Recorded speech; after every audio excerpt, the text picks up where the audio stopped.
So Christy Turlington Burns, welcome back to Chicago. You just did the marathon a couple of days ago. How was your day? It was good. I'm still walking. Yes.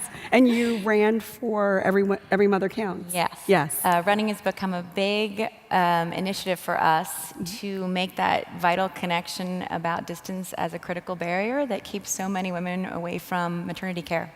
Right. So you are a mother, an entrepreneur, a supermodel, yogi, global health advocate, an entrepreneur. So many. You have so many titles. What drives you? Gosh, I figure that in this precious time that we have on the planet, we should do as much with what we have and the opportunities that we're given. And so I want to experience as much as I can and, hope that I can make an impact and affect change in other people's lives that will hopefully improve all of our lives. Right.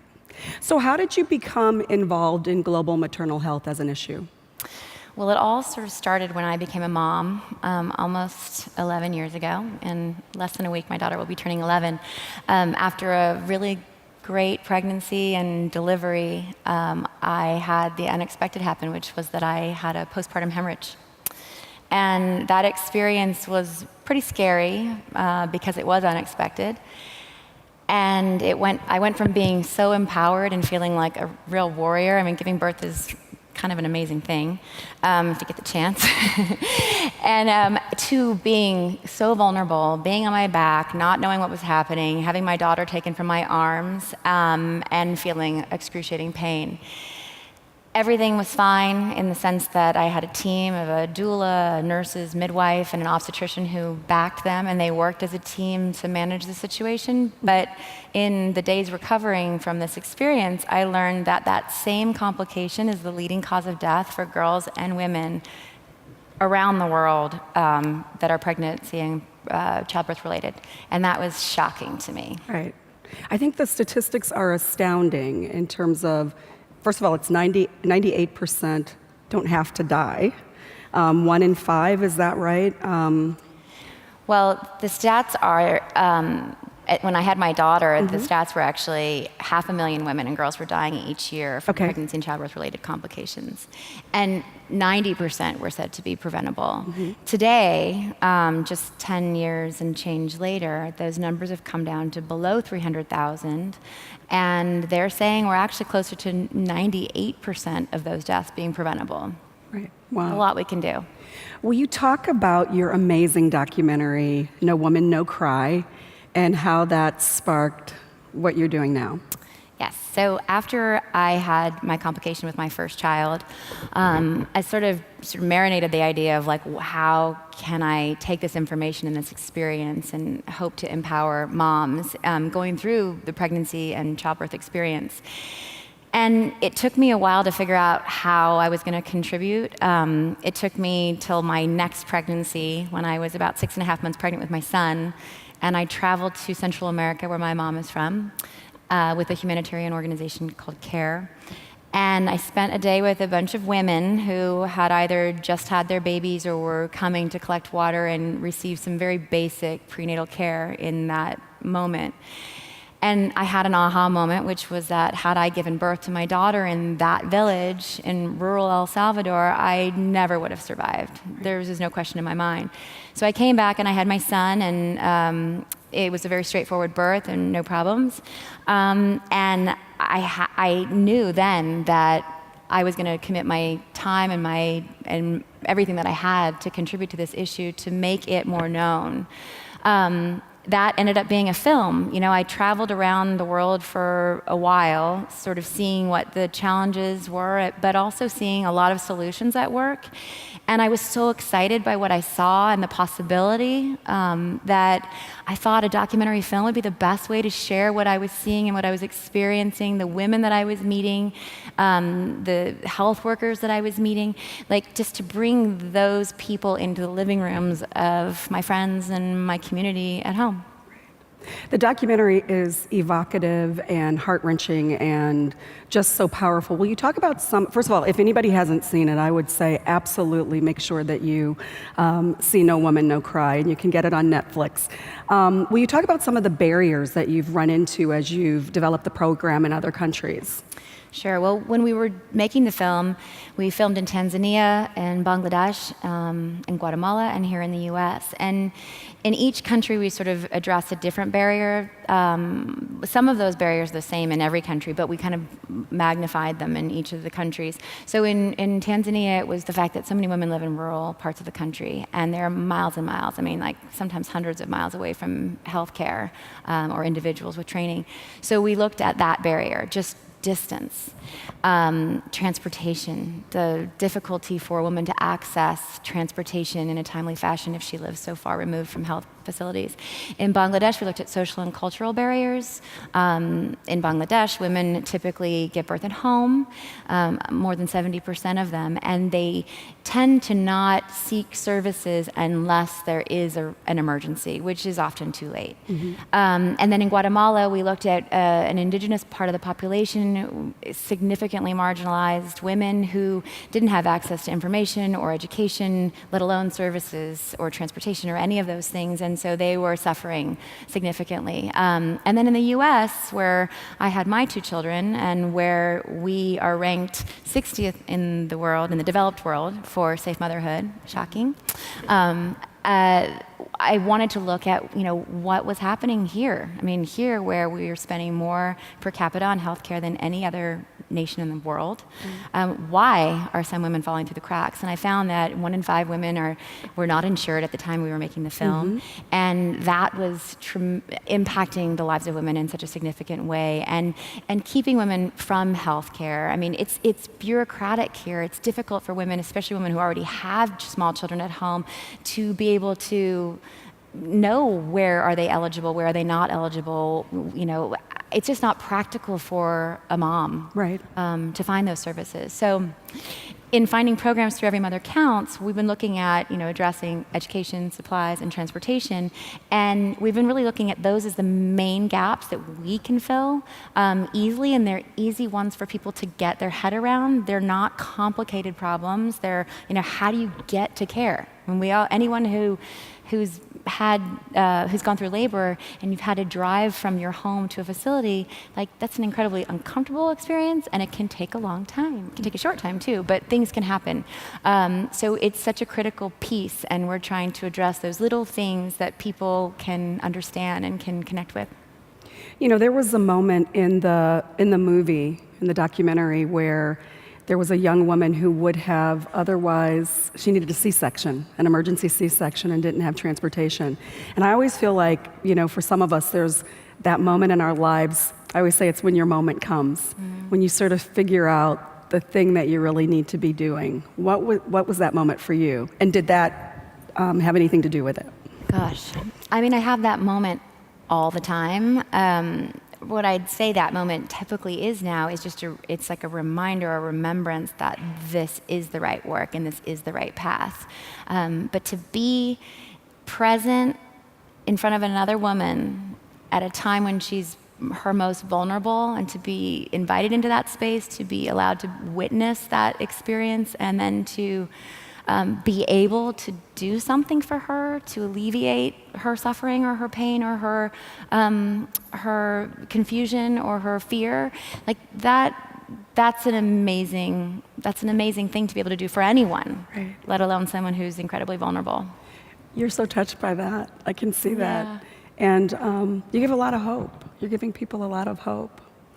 That's what I see. I mean, I'm a positivist. I see there's a lot, people wonder, you do this kind of work and you're in countries where there is a lot of pain and suffering, and yet in every place that I travel, and always have had this experience, what I see is potential, and I see children who play with very little, who love and depend on their mothers, who want to be educated, who want to have a fulfilling life, and they want to thrive. And as a mom, I know that that is the most important thing for me to be able to provide for my own children. So I want to make sure that other moms have that experience and opportunity too. How are your kids? Probably wondering where I am. They're great. They're wonderful. My daughter just entered middle school, so she's sort of in her pre-adolescence, and she's my best friend and my teacher and my partner. And my son is amazing and sensitive and so loving, and I'm lucky to have them. So what do you want them to think about you or say about you? What's the one thing that you want to impart to your kids? I hope to inspire my kids. I hope to make them laugh. I hope to make them cry in a good way. Happy tears, my daughter would say. My mom and my dad really inspired me, and I think that our parents are our first teachers. And I think rather than telling them what to see and how to be and how to think, I hope that by showing them the choices that I've made and what is important and what's most meaningful in terms of service to others, I think that's what I hope that they'll hold and that they'll take away from me. Do they understand what you're doing? They do. More my daughter probably, because she really takes all the credit for putting me on this path, which she really did. Her name is Grace, and I say, since I was graced, I've been on this path. And so, yeah, she takes a lot of pride. And my son recently, he's like, why don't I get to be in the movie? Why, and I said, well, it's a good thing. your birth was its own gift. And now he's been able to contribute. Like, he did a voiceover for us for a PSA last year. And it's like, now I'm a part of it. He wants to be part of the campaign, too. And do they travel with you? Do they go on the missions? They haven't been on the missions. I hope to bring my daughter especially on the missions, because we are often in settings where, birth is a lot to see. So I think she can kind of get her head around it at this point, but I don't know about him. But they have traveled with me a lot. I mean, they've gone to see where their grandmother comes from in El Salvador. They've gone with me to Africa. They have followed my travels, and they are so connected to the places that I go. And now that they've been to Africa, when I go to Africa, they say, can I go? It's not don't go, it's can I go? Right. So that's the right kind of, I think, beginning to hopefully a lifelong of travel and discovery that I can share them. So, with a room full of people who are all here listening to an instigator's talk and who probably have that sort of burning desire somewhere inside of themselves, what would you say to them about helping to further the mission of what you're doing or to be activated in their own way? Well, I think if anything that I've said here has surprised you or sort of, inspired you in any way, I hope that you'll share that with even just one person when you leave, your friend, your partner, your neighbor. And then if that person feels the same and is outraged or surprised or inspired, then maybe together you can figure out, like, what can we do? I mean, this is a global tragedy that happens in every part of the world and can be improved. Maternal health can be improved everywhere. And figure out, what does that mean and what does that look like and what could you do? I think we all have something to contribute to something like this, and finding your voice and your way is the way to make the most authentic mark on the world. So that's what I would say. I would implore you to share your own stories. I mean, it's important to know that there are sometimes scary things that can happen around birth, but more times than not, there are positive things that happen, and we need to share those stories. People need to know what is possible. It should be a beautiful, empowering experience, and I want every mother to have that. So what's next for you, and what's your long-range plan? Well, this video that we shared before, it makes me proud to say that while we haven't gotten around to changing the statistics or updating them, we have doubled those numbers of impact. So to date, we have raised through individual support, or we've invested through individual support, $1.4 million around the world. We have added 2 more programs, one that we're supporting in India to educate human rights services to tea growers in Assam, India. And then in New York City, we have supported a doula program, which is the best way that we can educate women in the community of the underserved. So that's really exciting, and we hope to continue to grow that as best we can. Good. So anything else you want to say to the crowd or to about your program? Do we have a surplus of time? Oh my goodness. Well, yes, I would like for you all, if you could, to check out everymothercounts.org. And we try to provide a lot of ways for people to engage in meaningful ways. The running, as we started off saying, has become a surprisingly fast-growing part of what we do. It turns out there's a lot of women and moms that run, and they run for their mental health, but they run for their friendships, and they run for their fitness. And it's become this way for people to engage and make that connection about the distance barrier. So we do a lot of running and walking and cycling and different ways to improve our own health and improve the health of others at the same time is, I think, a really powerful way to make a difference.